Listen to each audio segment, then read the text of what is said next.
What's up, y'all? It's your girl Divine, and I'm back with another video. We are on our trying to conceive journey.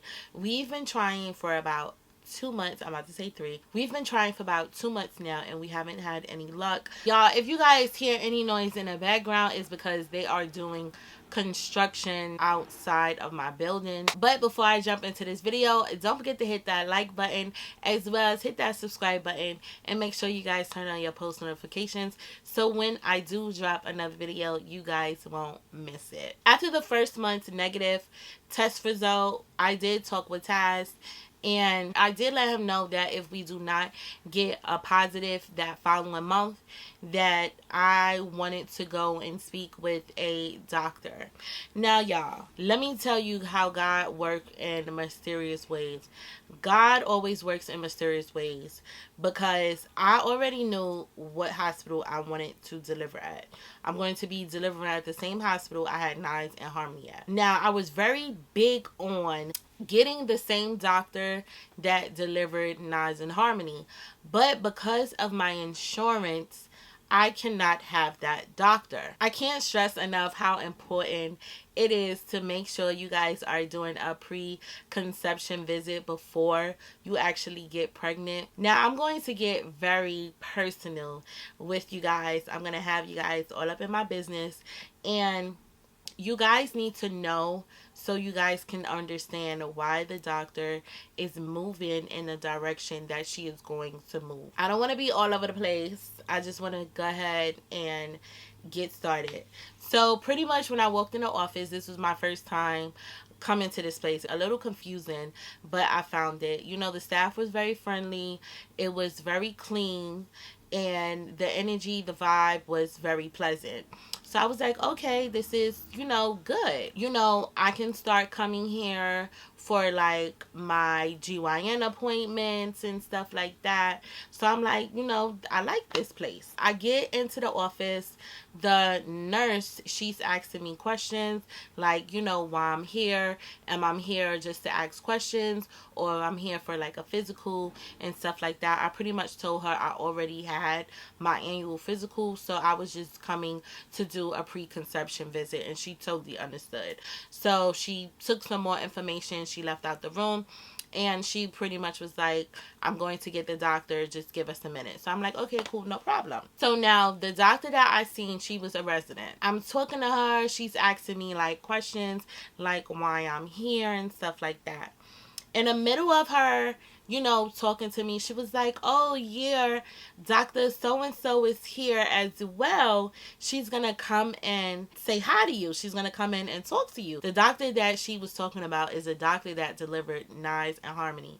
Y'all, when I say I got full of so much freaking emotions, like I literally started tearing up, because I was very adamant on having her as my doctor, but I knew I couldn't because of the type of insurance that I have. I have not seen this lady in about 7 freaking years. I was just so full of joy and emotions, because I'm like, oh my gosh.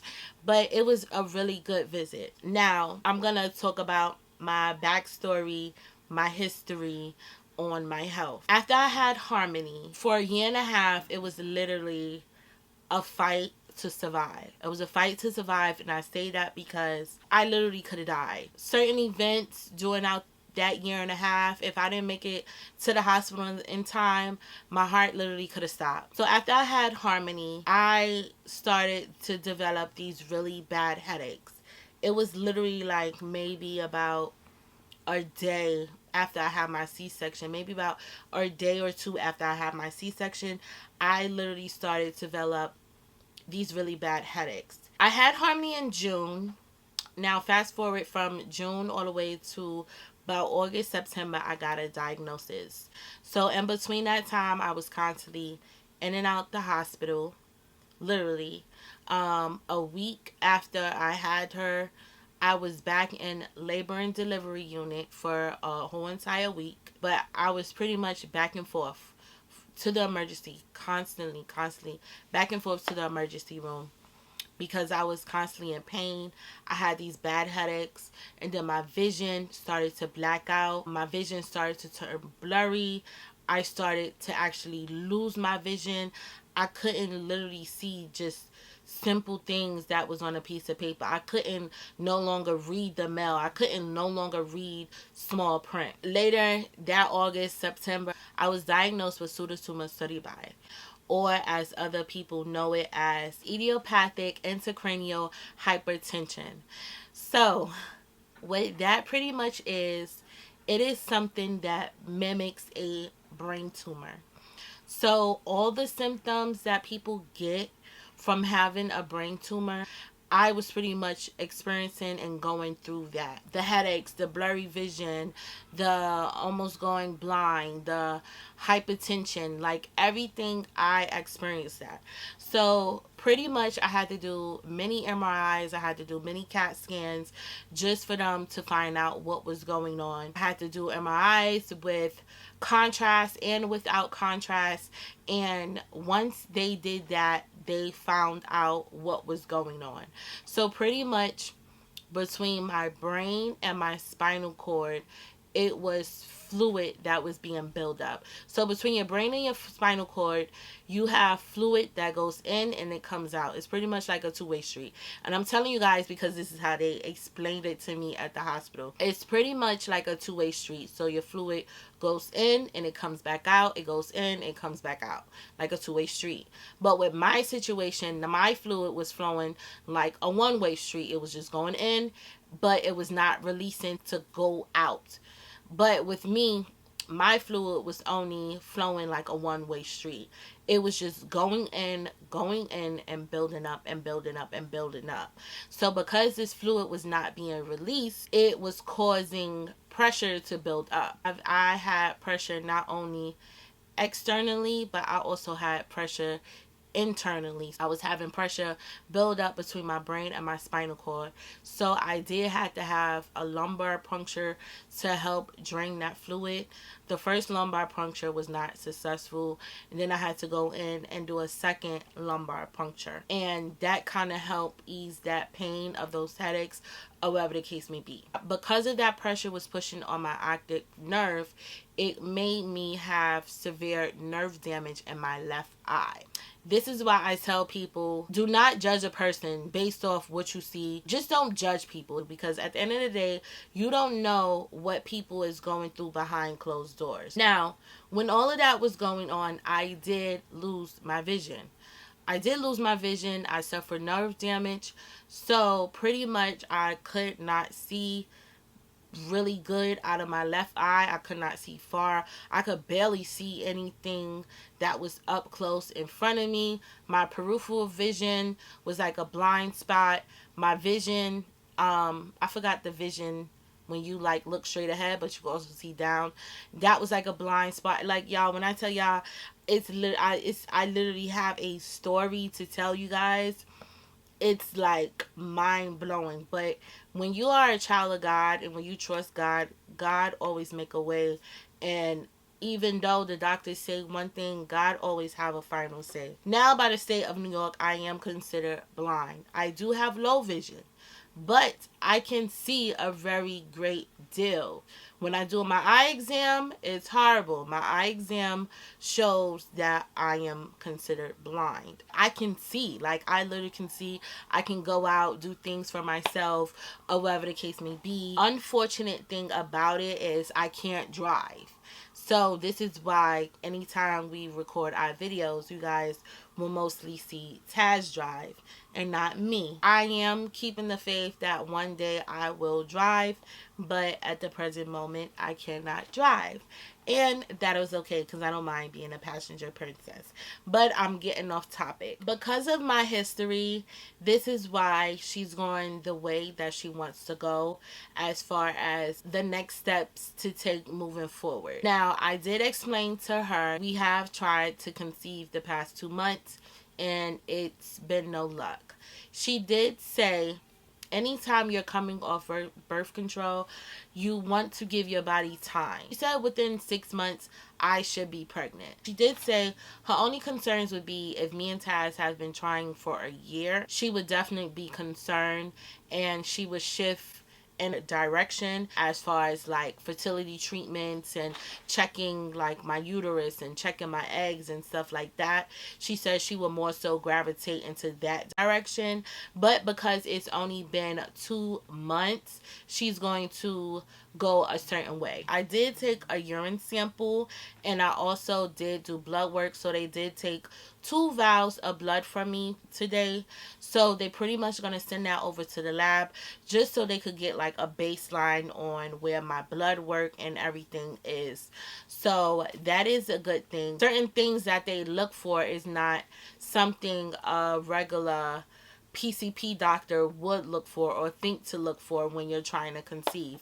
So this is why I say it's very important to do a preconception visit before you're trying to conceive. So this is my paperwork right here. I have 3 papers. I'm not gonna show you guys the other side because they have personal information on it, but these are the 3 papers that I have. So she wants me to see an ophthalmologist, a nephrologist, and a maternal fetal medicine. She's going to refer me to a maternal fetal medicine doctor because those particular doctors are for patients who are high risk. Now, given the fact that everything that I went through after I gave birth with Harmony, I am going to be considered a high risk patient. Now, given the fact of my history with my pressure and the nerve damage in my eyes, she do want me to see an ophthalmologist. So I do have to see an ophthalmologist, and she want me to see a nephrologist. So pretty much the nephrology visit is to make sure my kidneys and everything is functioning well. So pretty much with a maternal fetal medicine doctor, y'all, I cut so much of me slaughtering that. But pretty much with this particular doctor, you would get monitored more. They would run more tests just to make sure you and baby are okay. I'm glad that they're gonna be referring me to this type of doctor because while I was doing my homework, that's how I learned about maternal fetal medicine doctor and what type of doctor they are. So you guys want to also make sure you guys are doing your research as well. I did make that appointment. That appointment is not until June 11th. I do have to make my appointment for the ophthalmologist as well as for the nephrologist. With the nephrologist, she pretty much told me that I have to do a 24-hour urine sample. So I do have to put my urine in this jug, and they pretty much are going to do a urinalysis, a more extensive urinalysis for the nephrologist doctor. I'm just glad that she gave me the information that I need to call the doctors and to make the appointments. My doctor's main concern is making sure that it's safe for me to have a vaginal delivery. And like I said, just a simple fact of everything that I went through after I had Harmony. Now, if you're someone who has high blood pressure, the doctor will tell you it is not safe for you to have a vaginal delivery because when you're pushing, when your body is under stress, what happens? Your pressure hikes up. Once your pressure hikes up, you know, if it hikes up too bad, baby could go into distress. And now it's chaotic because now the doctors are worrying about you. They're worrying about the baby. And now you might have to have an emergency C-section. So to avoid all of that, she wants me to go ahead and see these specialists just to make sure I'm okay. She did ask me, do I want to take this journey again? Even though I already have a son and a daughter, I told her yes. Another thing that the resident also told me that me and her talked about, when you're trying to conceive, you also have to be mindful how many times in a day you're trying to make a baby.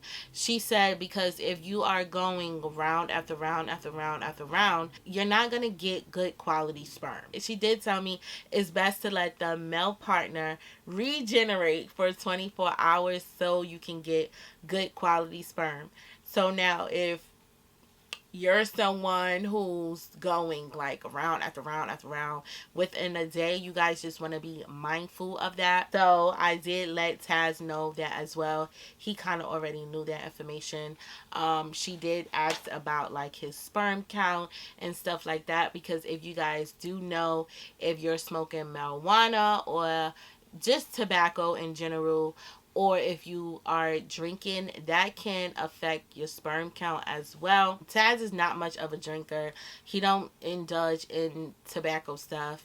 He is a ganja user. I tell you that. He's a ganja user. So I did let him know that as well. But pretty much overall, it was really a good visit, y'all. When I tell y'all, I was a little drained and I was a little tired. And then when it's raining, you know, I was really gonna call and just cancel the visit, but I'm like, you know what, let me just push my way and go anyhow. And I'm really glad that I did. So I just know moving forward, I just know that my pregnancy may be high risk. I am going to be considered a high risk patient to the doctors. I just know moving forward is going to be a strong possibility that I'm going to have another C-section.